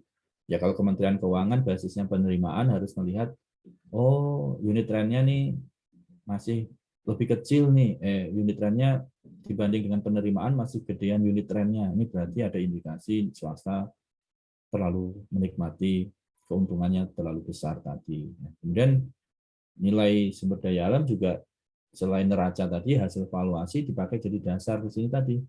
Mau trade off antara kebijakan mempertahankan hutan atau menjadi kebun kelapa sawit atau menjadi daerah pertambangan gitu ya. Kan sekarang meskipun di undang-undang hutan lindung itu ya, hutan lindung nggak boleh ditambang gitu, tapi ada keinginan dari beberapa pihak itu untuk memperbolehkan ya dalam kondisi terbatas katanya boleh mengeksploitasi sumber daya alam yang ada di hutan lindung. Nah ini kan pemikiran kalau swasta ya pasti dia pengennya keruk semua lah ya, tapi pemerintah kan harus mengontrol tadi. Karena konsep common public tadi,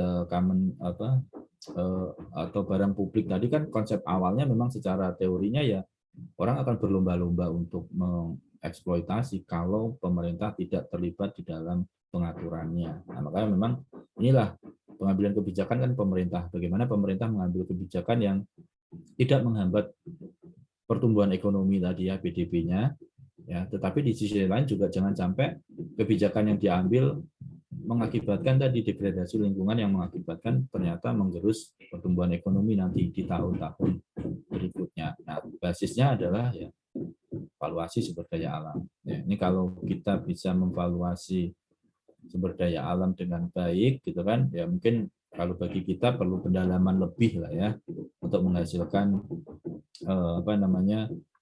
laporan valuasi sumber daya alam yang baik gitu. Ya tentu akan memberikan implikasi kebijakan yang diambil oleh pemerintah tadi menjadi lebih prudent, lebih baik lagi. Ini berikutnya penilaian sumber daya alam, kerusakan lingkungan dan pembangunan berkelanjutan, peran valuasi. Ini jadi perannya di mana? Sumber daya alam ini kan aliran barang dan jasa ya, yang diidentifikasikan atau divaluasikan ini tadi kan aset dan flow-nya. Kemudian ini punya implikasi bagi well-being dan utilitas individu masyarakat. Nah, kemudian tentu dengan adanya utilitas tadi pemanfaatan oleh masyarakat tadi ya akan mengakibatkan perubahan layanan barang dan jasa tadi ya masih tetap baik atau mungkin menjadi berkurang gitu ya, perubahan manfaat dan biaya pemulihannya seperti apa. Ini juga akan tentunya kembali lagi tadi perubahan well-being dan utilitasnya. Awalnya oke gitu kan, tapi setelah di utilitas dimanfaatkan tadi mungkin akan berubah tadi pemanfaatan. Nah, perubahannya tadi apakah masih setara gitu kan hasilnya dengan yang sebelum dimanfaatkan. Ya kalau masih tetap setara berarti kan sustainable tadi. Masih kita bisa menikmati aliran jasa lingkungan yang baik gitu kan dari alam ke masyarakat. Tetapi kalau menjadi lebih buruk ya degradasi lingkungan berarti kan well-being kita akan turun gitu kan. Karena jasa dukung alam tadi ya daya dukung alam bagi kesejahteraan kita menjadi berkurang. Nah, ini peran publik, peran masyarakat dan industri gitu ya, seperti apa peran kebijakan publik berarti pemerintah nanti berarti kan mengambil skenario intervensi tadi. Konsep barang publik kan perlu adanya kontrol dari pemerintah gitu kan, karena dia tidak ada kepemilikan gitu. Semua orang menganggap itu miliknya atau semua orang menganggap boleh untuk memanfaatkannya dan seterusnya. Ya, nah mengukur tadi perubahan daripada well-being tadi ya dan utilitas gitu kan kita bisa dengan metode ex ante dan post ante. Ex ante tadi berarti sebelum kebijakan diambil ini kan skenario-nya dan setelah atau dampaknya ya kebijakan itu diambil atau mungkin setelah terjadi kerusakan lingkungan ex ante dan ex post yang kerusakan tadi. Nah ini mungkin lebih ke pendekatan berbasis tadi biaya mungkin akan lebih mudah dipakai khususnya di sini karena memang sudah nyata-nyata rusak gitu ya. Keterkaitan terkait kepentingan publik, reklamasi, konvensi lahan, penetapan daerah konservasi akan memberikan dampak terhadap perubahan layanan barang dan jasa. Contoh penetapan daerah konservasi dapat menghasilkan sumber air yang lebih baik, ya, serta pemeliharaan keanekaragaman hayati. Ya, jadi kasih apa namanya dijadikan hutan lindung, maka orang nggak bisa nebang pohon kan. Fungsi daripada hutan tadi masih lestari tadi, masih memberikan fungsi hidrologisnya, memberikan manfaat penyediaan air gitu kan. Tapi kalau nggak ada kan ya orang akan tebang itu hutan, gitu kan. Jadikan sawah itu atau hanya sekedar diambil kayunya saja. Ini nanti bisa dibaca di bukunya si Bapak Ahmad Fauzi ya.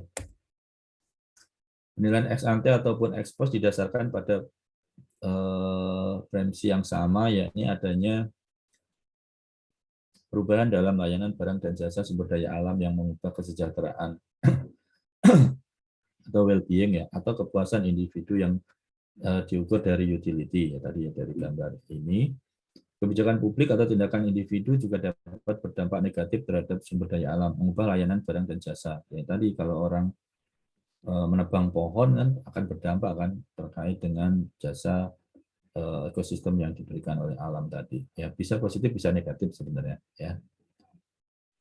Metode atau teknik dalam pengukuran nilai sumber daya alam untuk analisis ex ante ataupun ex post dapat memiliki kesamaan. Ya tadi ya kalau bicara model apa metode kemarin ya berbasis biaya gitu kan ya sebenarnya bisa diterapkan untuk ex ante, tetapi memang dalam praktek seringkali itu dijadikan sebagai apa namanya metode untuk penilaian ex post. Gitu. Tetapi bukan nggak boleh yang kemarin-kemarin juga saya sampaikan apa bisa dilakukan, tetapi tentu kita membuat hipotesis gitu kan. Pasar hipotesis seolah-olah nanti kalau rusak seperti apa gitu kan. Jadi metodenya nggak jauh berbeda ya nanti antara ex ante ataupun ex post. Jadi bukan di klaster yang apa ya klaster yang mati gitu ya. Jadi masih bisa bergerak dari ex ante ke post ante itu metode-metode itu. Tetapi memang kecenderungannya mungkin lebih pas yang mana itu tetap ada gitu ya. Kayak tadi ex post mungkin lebih ke pendekatan berbasis biaya. Mau itu damage cost, preventive expenditure ataupun replacement-nya. Nah, ini contoh pendekatan ya metode valuasi ya.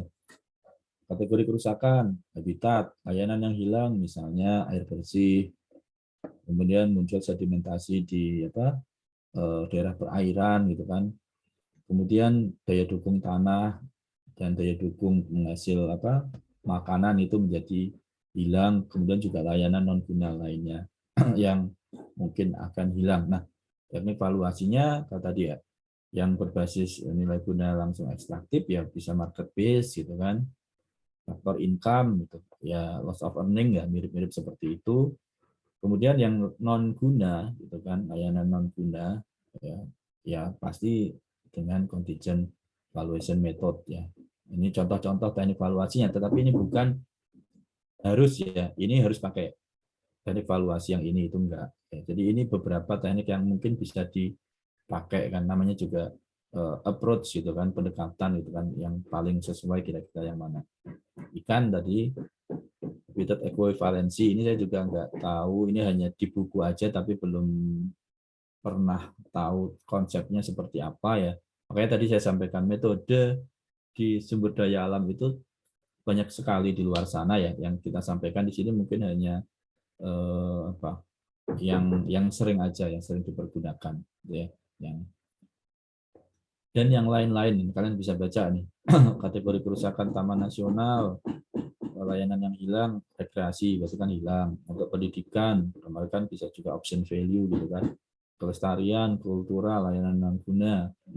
Metodenya apa? Atau tekniknya apa? Market based approach, bisa pakai yang reveal preference, yang apa travel cost atau apapun gitu ya. Kemudian contingent valuation method. Ya, contingent valuation method ini hampir semuanya ya, karena basisnya memang willingness to pay tadi kan, apa yang di state oleh orang-orang yang jadikan responden kita. Yang tadi ya. Kategori kerusakan pantai, air tanah dan seterusnya. Ini contoh teknik valuasinya. Ya.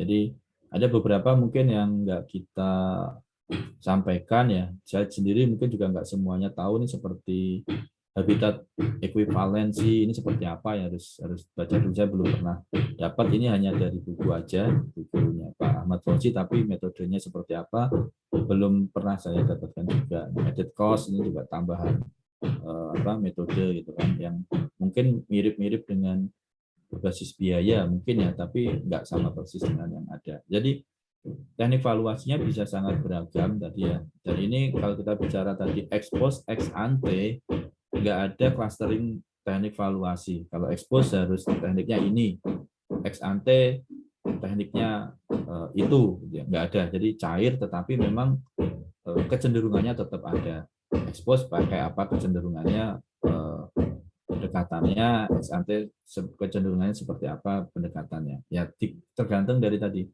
data yang bisa disajikan itu yang mana. Ya, karena teknik valuasi ini kan nanti tentu bisa kita lakukan kalau kita memperoleh data dukungnya, ya, informasi pendukungnya, seperti itu. Nah, ini nanti tugas yang kemarin itu ya, yang sudah tentu kalian sudah mulai inisiasi ya, dengan belum sama sekali ya. Ini hasil diskusi kemarin dengan teman-teman dosen ya. Jadi nanti mahasiswa menentukan ekosistem sumber daya alam yang akan dinilai. Valuasi kan tentu di awal itu identifikasi kan. Identifikasi dulu ini apa sih yang diberikan oleh alam, ekosistemnya, manfaatnya apa. Baru kita nanti bisa melakukan tahap-tahap berikutnya, gitu ya. Mahasiswa menyusun dokumen singkat rencana tugas mandiri dan mengumpulkan sumber data sekunder terkait dengan ekosistem yang dipilih. Nah, ini nanti di pertemuan berikutnya ya, nanti kalau mau udah langsung presentasi silahkan gitu ya. Sorry, ini atau kalau enggak baru dapat data aja ya, nanti kemudian kita diskusikan, nggak apa-apa di pertemuan ke-13 ya. Kalau yang sudah siap presentasi silakan presentasi. Kalau yang belum ya nanti masih di excuse gitu ya. Ini baru dapat data Pak, belum diolah ya nggak apa-apa. Tapi di pertemuan ke-14 harus sudah selesai semua, harus bisa dipresentasikan nantinya. Gitu ya. Sumber data dari mana ya? Basis referensi awalnya, referensi ilmunya ya dari jurnal gitu ya, ataupun dari materi kemarin. Kemudian data-data ya, kalau data primer ya harus langsung berarti kan ke lokasi. Kalau data sekunder bisa pakai data-data mungkin di BPS gitu kan, atau data output dari stakeholder tertentu gitu kan, tergantung dengan objeknya tadi, atau referensi-referensi lainnya gitu ya. Kemudian tadi diolah tadi dari data yang kita peroleh tadi, diolah atau dinilai lah, dinilai gitu kan dengan kertas kerja tertentu. Nah, output disampaikan di pertemuan ke-14. Tapi tadi ya catatan, kalau di pertemuan besok minggu depan itu udah gitu ya, ya udah nggak apa-apa dipresentasikan aja. Ya, oke, nanti presentasinya nggak usah lama ya, 5-10 menit aja. Ya pengen tahu aja ini hasilnya seperti apa. Nah, ini kemudian nanti kemarin kan sudah disampaikan formatnya jurnal ya. Nanti disubmit aja ke jurnal. Targetnya bukan diterima ya, tapi kalian sudah berarti kalau sudah submit itu nanti, oh ini berarti kan udah sesuai dengan template jurnal yang kalian tuju kemarin ya. Mau pakai jurnal mungkin kalau JPI nggak terlalu pas ya jurnalnya, mungkin JPKN gitu masih bisa, atau JMKP gitu ya. Apa namanya, kecuali kalau JPI sedikit dihubungkan dengan adanya pajak tadi ya, pajak yang diperoleh dari sektor sumber daya alam. Tapi kayaknya agak susah itu nanti. Ya, tapi mungkin yang lebih pas itu di JMKP kan di sana juga ada jurnal penilaian gitu kan di dalamnya, ataupun ke JPKN atau ke jurnal yang lain terserah. Di luar sana banyak sebenarnya yang lebih pas nanti ya temanya dengan penilaian kita. Jadi saya nggak menuntut harus accepted gitu ya, tapi setidaknya sudah disubmit aja. Ya, target jurnalnya bebas ya, mau yang di Turkmenistan atau di luar sana cukup banyak ya. Oke. Jadi bukan accepted, kalau accepted butuh waktu ya nanti, tetapi sudah submit aja. Kalau sudah submit berarti kan kalian sudah menyusun laporan tadi sesuai dengan apa namanya, sesuai dengan sesuai dengan format yang diminta oleh publishernya. Nah, ini nanti target apa namanya submitnya tadi sama dengan pas ujian aja. Kali ini kan selesai, besok pertemuan ke-13 atau 14 nanti presentasi kan, setidaknya kalian juga udah nyusun dalam format jurnalnya. Kalau udah disubmit ya itu akan lebih bagus. Tapi target submitnya nanti buktinya bisa di apa namanya disusun gitu atau di kolektif nanti ya sama PIC-nya nanti di apa ujian ya, pas waktu ujian ya nanti seperti itu. Jadi ada waktu yang cukup longgar untuk menyusun apa namanya laporannya untuk disubmit ke jurnal tertentu. Gitu. Jadi jurnalnya boleh yang jurnal Turkmenistan gitu kan, atau jurnal yang ada di luar sana. Di luar banyak banget jurnal terkait dengan valuasi sumber daya alam. Ini tadi tugasnya nanti ya, yang di akhir itu di pertemuan 13 dan ke-14. Nah ini contoh ya, ini kalian bisa ini sendirilah ya, apa bisa lihat sendiri nanti target objeknya itu seperti apa gitu kan. Ini contoh Taman Tahura gitu kan, Padang Lamun, tapi ini mungkin agak susah, hutan mangrove ataupun Danau Toba gitu. Contoh-contoh ekosistem sumber daya alamnya nantinya. Ekosistem yang dinilai harus jelas ya, seperti kalau nyusun KTTA itu kan harus jelas nih objeknya itu seperti apa. Kemarin kita bicara valuasi kan ada batasan juga kan, hutan Tambrau ya, kalau kita nggak mampu satu hutan Tambrau utuh berarti kan dibatasi aja lingkupnya ya, berapa berapa cakupannya gitu kan. Nah itu tadi, jadi ekosistem yang akan dinilai harus jelas jenis dan luasnya ya. Hutan rakyat misalnya berapa sih di situ, atau sebagian daripada hutan rakyat juga nggak apa-apa gitu ya. Jadi harus di statement, karena kan kita bicara value itu kan menggambarkan dari objeknya. Jangan sampai tadi nilai hutan Tambrau tadi hanya dihitung dari cakupan yang hanya 1% ya, kemudian kita klaim ini nilai hutan Tambrau. Kan nggak boleh seperti itu. Ada limitasinya yang harus disampaikan. Ya.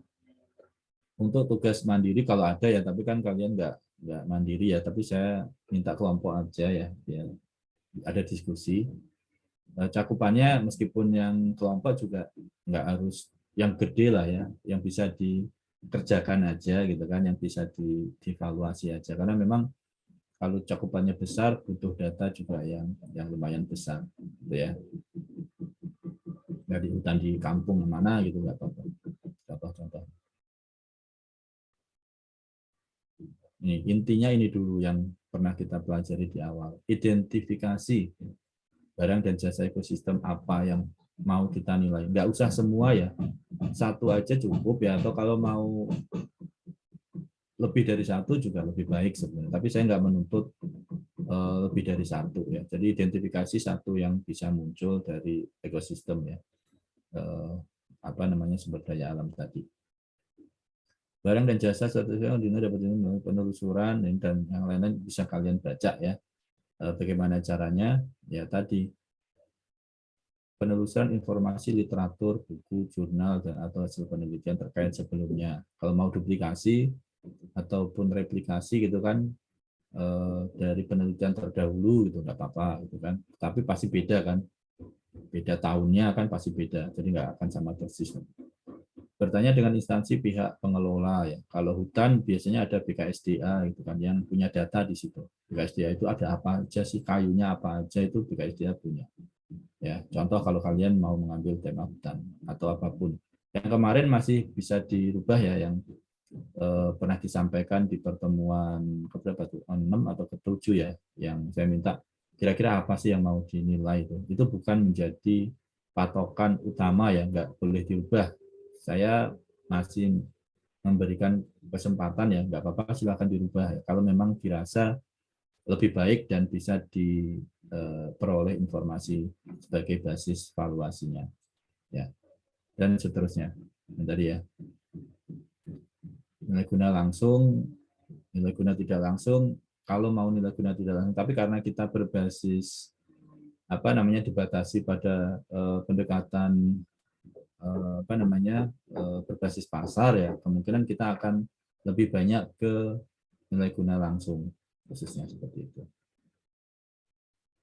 Oke, itu ya, mungkin nanti bisa dibaca lagi yang lainnya. Sebelum ada yang bertanya, saya itu dulu deh biar nggak lupa, saya apa namanya absen dulu di portal ya, biar nggak salah.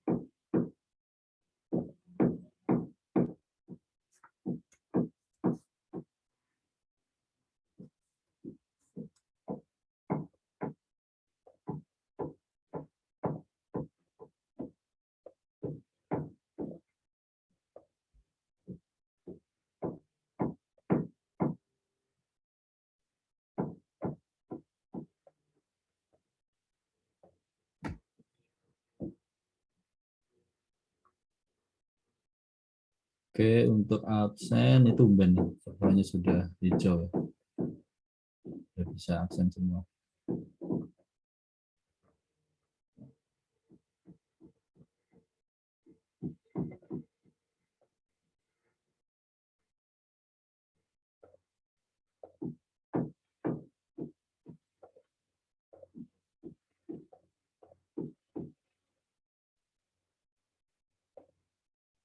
Oke, itu mungkin yang bisa saya sampaikan terkait dengan konsep valuasi dan pembangunan yang berkelanjutan nantinya ya. Manfaat valuasi itu seperti apa, kemudian hubungannya dengan pembangunan yang berkelanjutan. Tadi ada juga ex ante, post ante itu seperti apa gitu, dan yang lain-lain.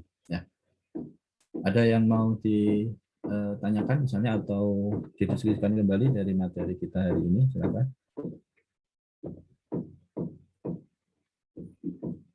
Untuk tugas tadi ya, jangan lupa nanti di akhir submit ke jurnal ya. Nggak harus jurnal tekan stand, kalau mau tekan stand nggak apa-apa. Atau jurnal di tempat yang lain. Jadi submit aja. Ya, siapa tahu nanti accepted ya. Kalau accepted nanti dan acceptednya sebelum apa namanya sebelum ujian atau nilai keluar ya, tentu hasilnya akan diapresiasi jauh lebih tinggi daripada yang nggak accepted. Tapi saya rasa nggak akan bisa sampai accepted ya, karena waktunya kan nggak terlalu lama gitu ya. Apa namanya biasanya proses review dari jurnal itu kan butuh waktu yang apa namanya lumayan lama gitu ya, sebulan 2 bulan. Tapi yang penting sudah submit aja nanti. Oke, cukup itu dari saya. Ada yang ditanyakan? Kalau nggak ada, mungkin masih ada beberapa waktu. Nanti kita akhiri sesi Zoom-nya, bisa dilanjut dengan sesi mandirinya. Nggak ada ya? Mungkin cukup, Pak. Oke, cukup dulu ya sementara. Jadi nanti kalau ada pertanyaan bisa melalui Mbak Nadifa untuk ditanyakan ke saya. Oke. Karena materi kita sudah kita sampaikan, nggak ada diskusi yang perlu dibahas lebih lanjut. Ya, saya rasa untuk sesi Zoom saya akhiri. Terima kasih. Assalamualaikum warahmatullahi wabarakatuh. Selamat pagi menjelang siang ya. Salam sejahtera dan salam sehat selalu. Oke, terima kasih atas partisipasinya untuk kuliah kita hari ini. Oke, saya akhiri, saya close ya untuk sesi Zoom-nya. Silakan dilanjut untuk diskusi mandiri. Terima kasih, Pak. Terima kasih, Pak. Terima kasih. Siap. Oke.